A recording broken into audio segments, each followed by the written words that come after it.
Olá, pessoal, bem-vindos ao Boas Opções, no nosso programa semanal. Tá? Todas as semanas nós fazemos, aos sábados, um programa onde a gente revê os ativos que nós vemos todos os dias, de segunda a sexta-feira, de manhã cedo.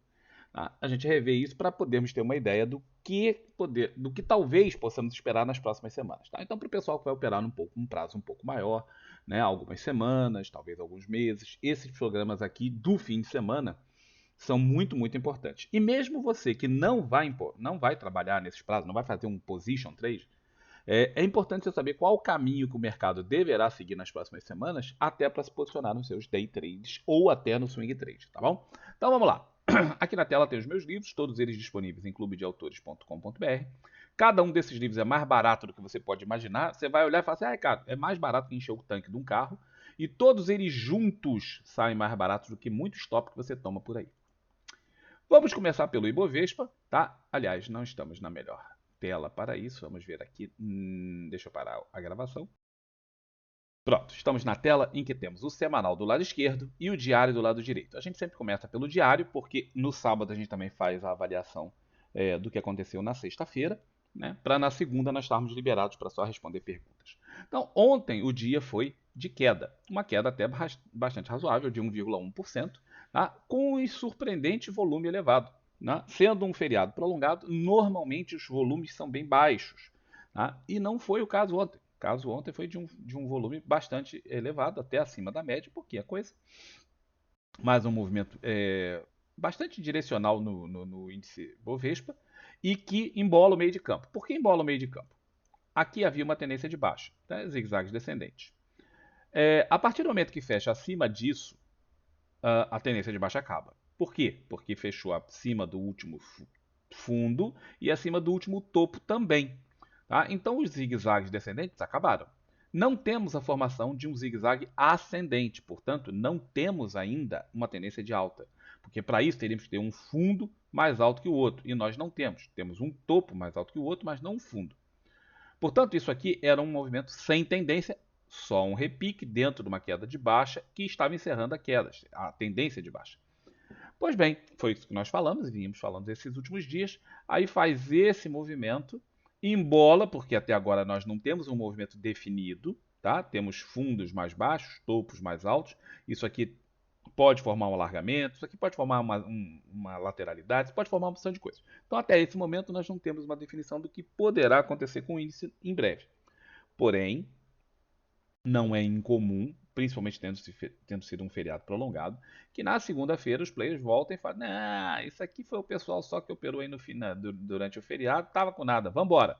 E aí vem um candle bacana aqui de alta. Isso formará o que se chama de um micro pivô.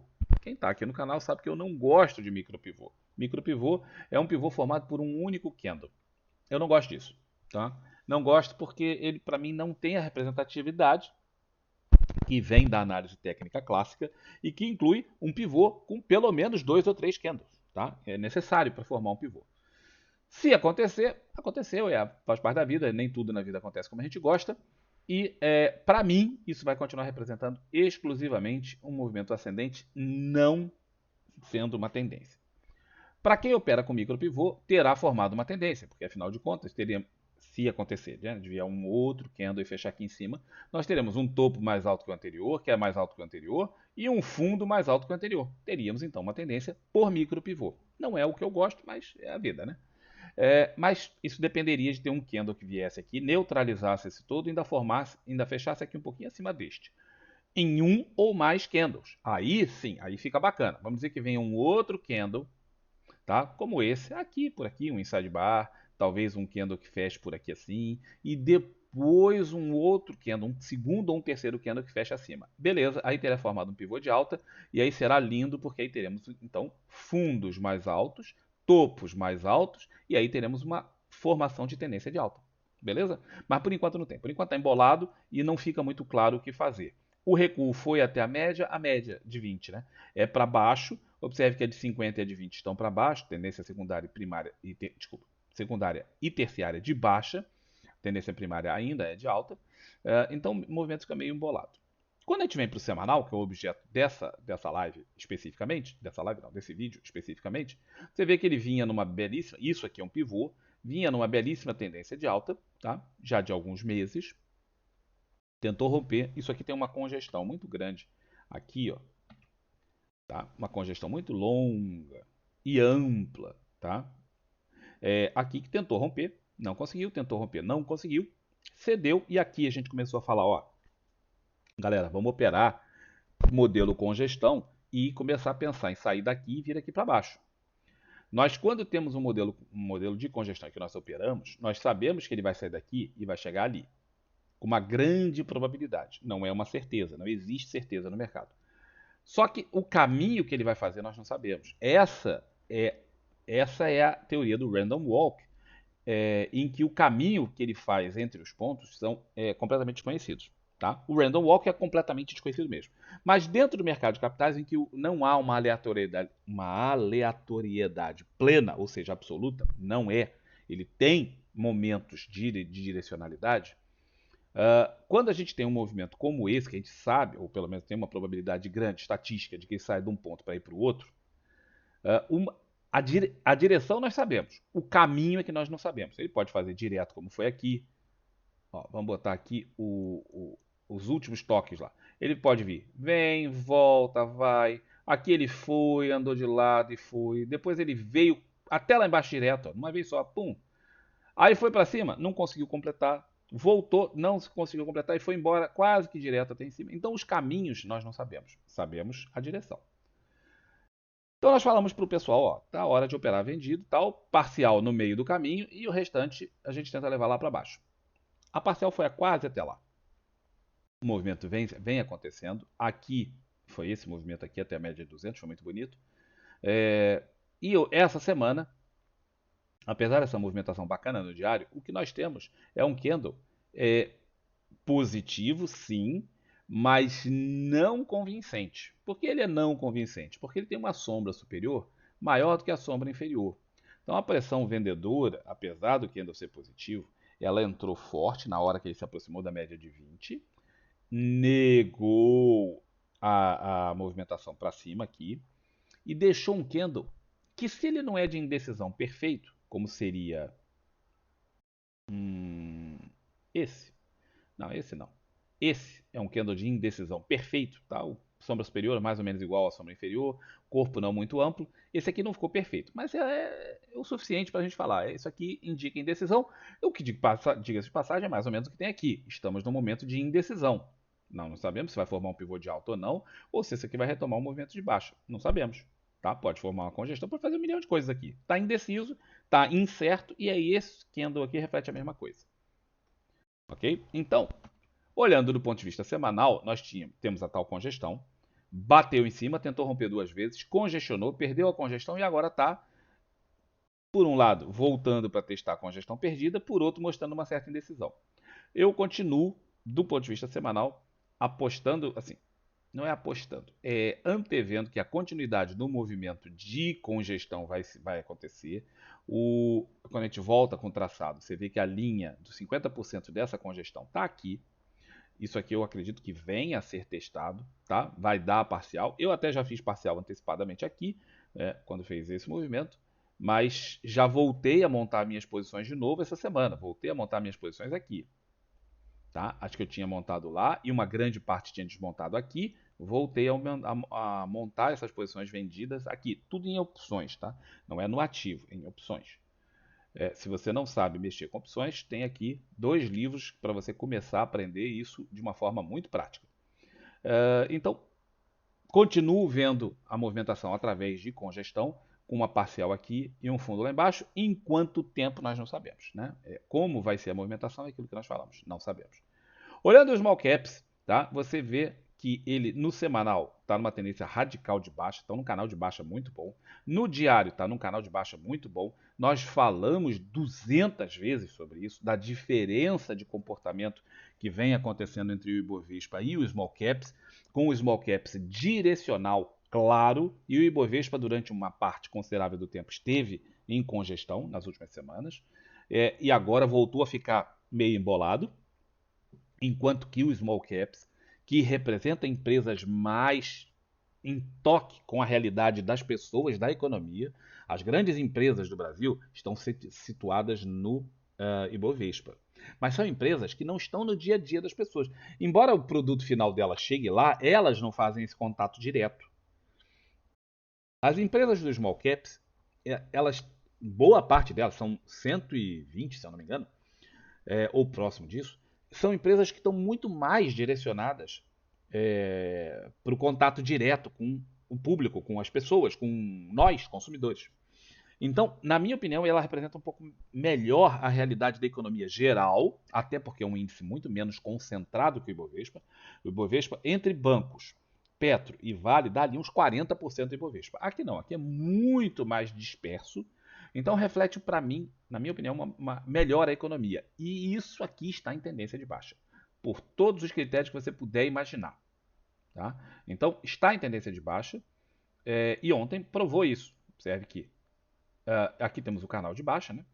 E aí nós falamos, quando chega no canal de baixa, que também tinha a média para ajudar, era potencial para venda, e aqui deu a venda perfeita, exatamente como era esperado. Canal de baixa, toca em cima, você vende para chegar no canal na parte de baixo do canal, você sai fora. E para as pessoas mais ousadas, que gostam do modelo de vende ali, compra aqui, essas pessoas poderão comprar aqui embaixo para depois trazer ali em cima, mas esse é um modelo que eu pessoalmente não sigo, não faço, mas não tenho nada contra, é só uma questão de preferência mesmo. Então aqui deu o trade perfeitamente vendido. Tá? E é esperado que isso venha buscar essa parte de baixo do canal em algum momento aqui no futuro. No semanal, mesma coisa. Tá? É um canal bacana de baixa. Tá? Tinha chegado na parte de cima e veio direto na mesma semana até a parte de baixo. Essa semana foi lá em cima, tocou e a pressão vendedora foi brutal. Tá? A pressão vendedora foi brutal. Isto aqui é um IRB de baixa. Não, não é um IRB de baixa. Desculpem. Tá? Eu sempre faço confusão com isso. Isso aqui é um. Não, deixa eu falar. Isso aqui não tem um nome específico. Tá? Mas é um candle que mostrou a pressão vendedora ali. Tá? Muito grande. E a perda aqui embaixo, aí você vai trabalhar dali para cá, daqui para lá, daqui para cá, tal. Então continua no canal de baixa. O grande problema quando faz assim um canal e ele razoavelmente estreito é que num candle só, numa semana só, ele bate lá e vem aqui. E aí fica difícil para o pessoal que opera o semanal conseguir fazer o trade como aqui, ó, que vende ali e compra aqui. Esse aqui se deu muito bem. Mas muitas vezes, por exemplo, o cara que resolveu fazer aqui, ó, toca aqui e vai, ele está esperando o sinal não existe, porque isso aqui é um inside bar. Tá? Então, sendo um inside bar, ele está dentro do outro candle, não tem sinal nenhum, nem para um lado nem para o outro, e o cara fica aqui travado esperando. E aí, muitas vezes, isso aqui vai demorar um tempão para dar um sinal, porque é um semanal, né? Os sinais acontecem a cada X semanas, demora um bocado, e exige paciência por parte do trader. Tá? O dólar futuro, ontem, fez uma subida como era esperado, né? Ele vem, a gente mencionou sobre o gancho na média, não chegou a encostar na média, mas foi perto o suficiente, abriu em gap e um candle de indecisão. Observa que esse aqui é um candle de indecisão. Tentou fazer uma movimentação super acima, tentou fazer uma movimentação para baixo, não foi a lugar nenhum, tem o gap e fez o gancho na média. Baseado no movimento anterior, que é um movimento mesmo muito forte, com pivô, então isso aqui é uma tendência de alta. Tá? Chegou na zona de resistência, caiu, volta na média, deu sinal de compra. Tá? Então aqui era o sinal de compra. Ruim o sinal de compra porque está juntinho da resistência, que é a máxima do contrato anterior. Muita gente não vai considerar isso e vai tirar essas linhas da tela. O cara tira as linhas da tela. E o que ele está vendo é basicamente um movimento de pivô, volta na média de 20, não perde o pivô anterior, ou seja, mantém a tendência. E aí o cara deu o sinal de compra, swing trade, para ele comprar para cima. Tinha a média de 20, mas aqui, de 9, mas ela está aqui meio. Sempre que você tiver um kick na média de 20, a média de 9 vai estar logo acima. Então, se você for se importar com isso, ou for falar, não vou operar porque a média está ali, esquece, você não vai operar nunca. Raramente, muito raramente, não vai dizer que é 100%, mas muito raramente, essa média não vai estar aqui. Tá? Quase sempre ela vai estar aqui acima. Então, você tem que se posicionar e testar o modelo para ver se é bom. E sendo bom, você segue o modelo.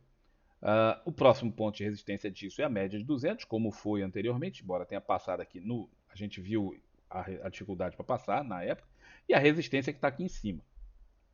Tá? A resistência que está aqui em cima. Mas de qualquer forma, o candle de ontem, indeciso, mas comprador.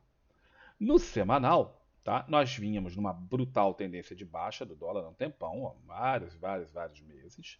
Atingiu uma região de fundo importante, porque esse fundo aqui é um fundo lá de 2000 e varada, 2019, um fundo aqui importante. Movimentou para cima, fez aqui o que se chama de um pivô complexo, porque foi uma movimentação complexa, que deu uma certa congestionada, mas isso no global, durante a fase é uma congestão. Quando ela acaba, mostra-se como um pivô complexo, então esse é um pivô de alta, acabou a tendência de baixa, fechou acima daquilo ali, fundo mais alto que o anterior, topo mais alto que o anterior, pivô de alta, e aí o cara opera para cima.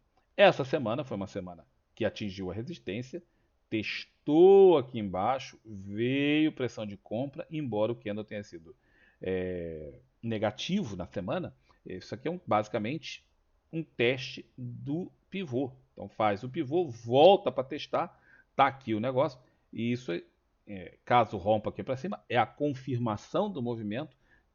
Infelizmente, para quem não quer o dólar subindo, se romper aqui em cima, especialmente se romper esse candle, é uma movimentação brutal para cima, tá, galera? Tá? É uma expectativa de movimentação brutal para cima para trazer o dólar de volta, pelo menos até esse nível aqui no mínimo. Então, para as próximas semanas, isso não é uma coisa muito interessante para o país, porque o dólar é um ativo real que impacta diretamente na economia, muito forte, muito fortemente. Então, não é uma ideia muito boa, mas é o que o gráfico mostra. A gente não está aqui para dizer se o gráfico é bonito ou feio, mas é o gráfico e é o que a gente segue. Petrobras, a nossa Petrolinda, ontem fez o quê? O quê? Eita, o troço disparou, compadre, como era também previsto e antevisto, e nós falamos sobre isso, tá? Ela vinha numa super trend de alta, que foi perdida neste movimento, mas não teve continuidade. Quando fez o Hole in the Wall aqui, esse gap específico tem um nome, tá? É um gap específico, que se chama Hole in the Wall. Aqui a gente falou, ó, isso aqui indica uma movimentação importante na direção do gap. O gap é para cima, então a movimentação é para cima. Até a próxima resistência. Pois é, não tem uma próxima resistência significativa. Não tem uma próxima resistência significativa, porque isso aqui, quando fez o gap, isso aqui já era o topo histórico. Então não tem nada para cima, tá? No gráfico ajustado, que é o que eu uso. Se você usa um gráfico não ajustado, sua visão pode ser um pouco diferente da minha. Tá? Mas no gráfico ajustado, que é o que eu utilizo, não tem nada para cima, não tem resistência. Então daqui para cima é uma incógnita. O que fazer? Ela fez o movimento, testaram aqui a pressão vendedora, morreu porque tentaram jogar para baixo e não conseguiram. Brutal gap ontem, tá? E uma subida forte. Isso aqui é muito motivado pelos acontecimentos que estão se passando lá no Oriente Médio. A minha visão continua a mesma. Expressei isso várias vezes ao longo dessa semana e continuo expressando. Isso aqui para mim é especulação sobre o preço do petróleo pura, tá? Especulação pura, porque até o momento não há qualquer indício de uma extensão daquele conflito, que é um conflito humanitário terrível, mas do ponto de vista econômico direto ele não tem impacto basicamente nenhum, tá? Porque Israel e a Palestina, ambos não são produtores de petróleo, não são trânsito de petróleo através dele, não tem absolutamente nenhum impacto sobre o fluxo de petróleo do mundo, caso o conflito não se espalhe. Tá? Não tem nenhum indício de que o conflito vai se espalhar. Observe o seguinte, que é uma coisa muito, muito importante, que eu acredito que tenha escapado, e vou falar aqui, já falei durante a semana, vou falar de novo. O Irã, que é o principal player no Oriente Médio e é um inimigo mortal de Israel, já tinha tentado produzir sua bomba nuclear em várias ocasiões. Quando ele chegou muito perto de fazer, alguns anos atrás, sei lá, uns 10 anos atrás, ou 12, já tem um bom tempo, ele estava lá na reta mesmo, naquela reta final, o cara já estava balançando aquela bandeirinha quadriculada lá na frente e o cara já estava vendo. Houve, misteriosamente, um bombardeio da central de enriquecimento de urânio do Irã e arrasaram o negócio. O troço virou pó. Atrasou o programa dos caras em anos. Os caras aprenderam. Falaram, não, porra. E ninguém descobriu quem foi. Imagina uns aviões chegarem no seu país, bombardearem a porra toda, e você não consegue descobrir de onde esses aviões vieram. Tá? Mas a suspeita internacional era de que isso veio de Israel com a cobertura dos Estados Unidos. Beleza. Então atrasou o programa nuclear dos caras vários anos. Os caras aprenderam e falaram, vamos pegar essa porcaria e vamos botar no subsolo. Porque se os caras vierem bombardear, não tem problema. Bombardeia a pedra e não vai acontecer nada. Jogaram o troço pro subsolo e começaram de novo. Pois é, aí houve, alguns anos se passaram e houve um ataque informático. Aquilo é uma, para quem não sabe, o enriquecimento de urânio é feito através de uma série de centrífugas de alta performance, em que você vai pegando urânio simples, urânio que tem radiação, mas é muito pouco, o urânio comum, e você vai separando o urânio mais leve do urânio mais pesado até você conseguir acumular o urânio radioativo em grande quantidade.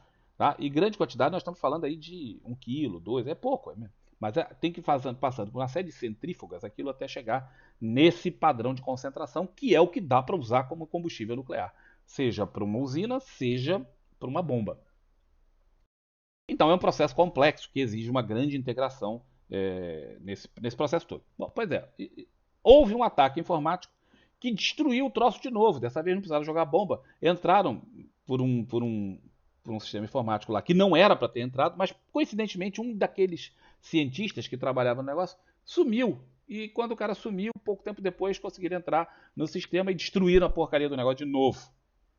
Volta o Irã para a prancheta e começa, né? Eles não começam do zero, mas atrasa vários anos. E agora,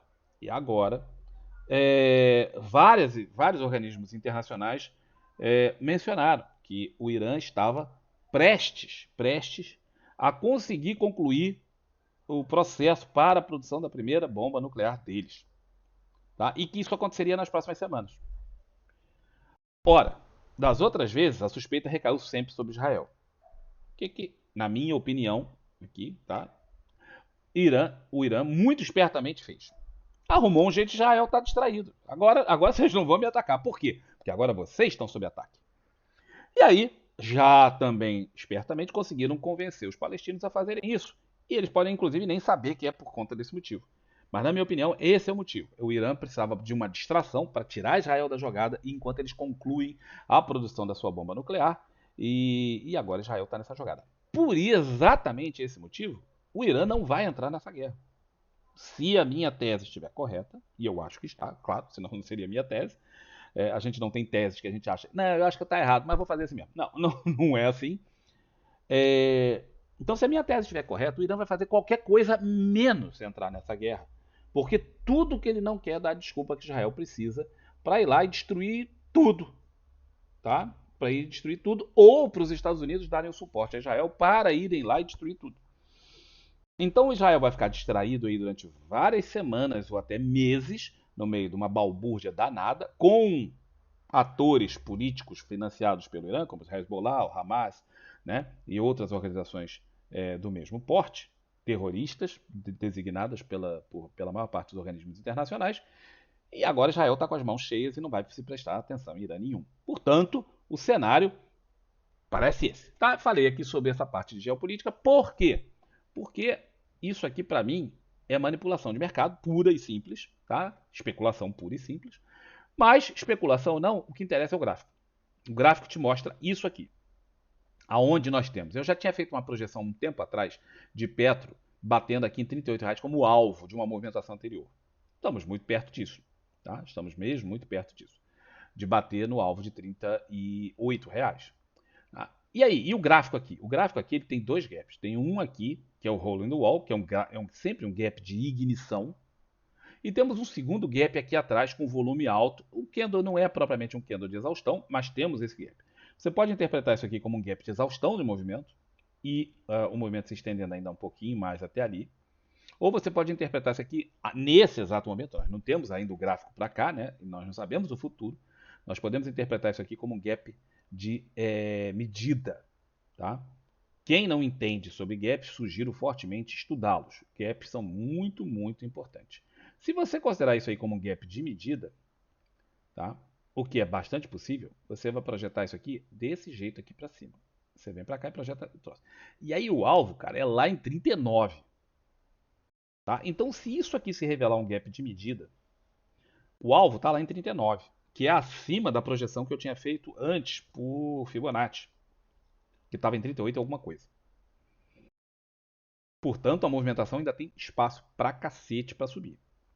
Tá? Se for um gap de exaustão, que sempre é possível, dado que Na minha opinião, isso aqui continua, como eu disse, é uma manipulação de mercado, e cedo ou tarde as pessoas vão chegar à conclusão de que não vai acontecer nada além da tragédia humanitária que está acontecendo, tanto para um lado quanto para o outro, e que é uma guerra limitada àqueles dois estados, não, um estado e uma organização terrorista. Então, que a coisa vai ficar limitada ali, ainda que se prolongue, né? Porque eu acho que isso não vai acabar muito rápido. Pode ser exaustão, e aí tem espaço ainda para uma movimentaçãozinha aqui para cima, porque na exaustão não acaba o negócio de uma vez, e ela se arrasta um pouquinho, igual um trem freando, ele não para instantaneamente, ele vai se arrastando até parar lá um X metros lá para frente. E aí tem potencial para chegar aqui muito perto daquele planejamento que a gente tinha feito em 38. 38 é muito, se isso aqui for uma exaustão, 38 é muito. Tá? Mas 37 por aqui é bastante possível, dado o movimento. Então, essa é a análise. Acabou que me estendi muito. Do ponto de vista semanal, isso aqui é uma super trend de alta. Você não opera contra super trends e é por isso que o pessoal vinha falando assim, e aqui você está vendendo? Eu falei, não, aqui eu estou comprando. Por que eu estou comprando? Por que eu estava comprando e comprei? Tá? E ontem já comecei a fazer minhas parciais. Tá? Ontem eu comecei a fazer parciais. Quem não viu, quem não está no nosso grupo de Telegram, tem aqui na descrição desse vídeo o Telegram. Veja, tá? Porque o Telegram é muito útil para a gente ir passando essas nossas ideias que vão acontecendo ao longo dos dias. Eu comecei a montar posições em Petro, em opções, tá? Para tentar ver essa movimentação para baixo. Tá? Por quê? E agora que eu vou entrar no mérito. Por que se isso aqui é uma super trend de alta? Porque você observa que nós temos aqui uma movimentação X e ela começou a se tornar mesmo muito intensa aqui, mas já estava. E agora, ó, observa como a média de 20 tem uma. Ela vinha aqui mais ou menos num ângulo bom e ela faz uma angulação bem forte para cima. O fechamento de ontem foi bastante longe da média de 20. Bastante longe. Quando o fechamento é muito longe da média de 20, em geral há correções. E nós estávamos esperando que essa correção aqui até fosse um pouquinho mais intensa. Porém, não foi, veio essa semana, que foi muito forte, e aí teve todo esse negócio da guerra, né? Isso tudo aconteceu tem uma semana só. E parece muito, né, pra gente, mas no gráfico semanal é um candle, este. Então está se afastando demais da média, na minha opinião, e já começa a dar ensejo para uma possibilidade de utilizar as opções para um movimento mais para baixo. Então, se você entrar no Telegram, você vai ter a oportunidade de ver o que eu fiz. Isso foi o que eu fiz, não é recomendação de call. Eu nunca dou recomendação de call para ninguém. Tá? Para você começar a pensar o que você poderá fazer no futuro de acordo com o seu entendimento. Se eu estou certo, se eu estou errado, o que você acha, certo? Mas o semanal continua numa super trend de alta, mas eu já começo a ver a possibilidade da formação do movimento parabólico aqui, e dado isso, eu comecei a agir frente às minhas possibilidades. Beleza? Vale. Vale tamanhaca. Tá? Vale tamanhaca, não vai a lugar nenhum. Tá? No diário vem montando uma congestão aqui, ó. Tá muito, mas tem uma congestão extremamente estreita, dificílimo de operar congestões muito estreitas. Tá? Essa congestão aqui não tem nem 5%, ou mais ou menos 5% de width, né? De largura. Tá? Então, complicado operar isso. Tá muito ruim, vai para lá, vai para cá, muitos gaps. Até ontem não teve gap importante, né? Mas tá ruim de operar isso aqui. Dentro de um alargamento, observe que tem um alargamento pequeno e um alargamento grande, todos eles ainda pendentes de serem resolvidos, e mais essa congestão aqui. Tá muito ruim de operar vale no intraday. No intraday não, no diário, tá? Para swing trade. Então a melhor coisa a fazer para os amigos é não operar vale até isso aqui estar resolvido, ou utilizar opções. Por exemplo, essa é uma fase boa para o cara vender tempo, tá? Para o cara vender tempo. Porque como não vai a lugar nenhum, você perde tempo. Ou você também pode vender volatilidade. Qualquer um desses métodos você vai ter oportunidade de ganhar dinheiro. Tá? Tem ali como fazer. No semanal, o cenário é um pouco diferente. O cenário era de queda, forte queda. Vale tem uma congestão muito grande também, igual o Ibovespa, né? Anos de congestão, é essa congestão aqui. Estava na parte superior e veio para a parte inferior. E aí, tudo de acordo com o script. Testou 200, testou 200. Aqui, essa falha azarou o negócio todo, porque aqui ela tinha que ter ido, depois de dois testes na média de 200, superaria a média de 20, no fundo da congestão, e aqui era o movimento. Pois é, falhou e botou a gente na roda, né? Porque Muita gente entrou na roda aqui, inclusive eu. Eu já estava posicionado de antes, mas desagradável essa falha que foi muito ruim. Que foi isso aqui, ó, que foi isso aqui que você vê. Ia e aí formou, justamente onde formou esse alargamento grande aqui. Voltou, e aqui se perder, se nós falamos, ó, se perder aqui, tchau e benção, vai lá embaixo, tá vendo essa linha aqui, ó? Vai vir aqui embaixo, pelo menos para buscar o próximo nível de suporte e talvez daí mais a fundo. Felizmente não foi, porque eu estou comprado em Vale há um bom tempo, fazendo um tipo de trade complexo que eu faço, mas que me deixa uma posição muito bacana em Vale. Fez esse candle. Esse candle é um candle de ignição no semanal, tá? E aqui, novamente, assim como esse candle, isso aqui ensejava que o troço agora vai, né? Próximo candle muitas vezes é negativo, nenhuma surpresa nesse candle. Esse aqui era para ir e não foi. Aí volta e aqui nós temos a formação. Isso aqui é um padrão complexo de gift, muito ruim, tá? Mas não perdeu esse candle ainda, tá? Observe que enquanto não perder esse candle, enquanto não perder a abertura desse candle, isso aqui continua sendo um padrão altista. Nós já atingimos 50% do bendito do candle, tá? Se não foi 50% exato, foi quase. Tá lá, 50%. Então, ela está aqui lutando para não perder 50% desse candle. A perda desse 50% vai ser ruim, porque embora a mínima, não, desculpa, a abertura seja assim, o último e derradeiro grito do cisne, né? Aquele canto do cisne, como é que é? A morte do cisne, como é que é? O diabo do balé lá? É a morte do cisne, né? Acho que é. Pois é, esse aqui é o último daqueles gritinhos do cisne. Mas a perda dos 50% já começa a ensejar muita gente a operar vendido, conforme vocês podem aprender neste livro aqui, ó, como operar vendido. Mas não perdeu, testa, testa, testa e não perde. Se perder, vai ter perdido também a média de 200 junto, mas se perder, já dá uma boa oportunidade do cara operar vendido, nem que seja até aqui, que é um bom espaço, tá? Que é um bom espaço, e aí começa a ameaçar mesmo para valer esse candle, que é um candle de ignição. Beleza? Então, isso foi válido. E temos os juros. Por que os juros são importantes, Campos? Os juros são importantes porque eles são o motor da economia, meu irmão. Se você não entende que os juros são a coisa mais importante de toda a economia, tudo, qualquer coisa, se baseia nos juros. E esses juros aqui não são a Selic, tá? Então a Selic é determinada pelo Banco Central.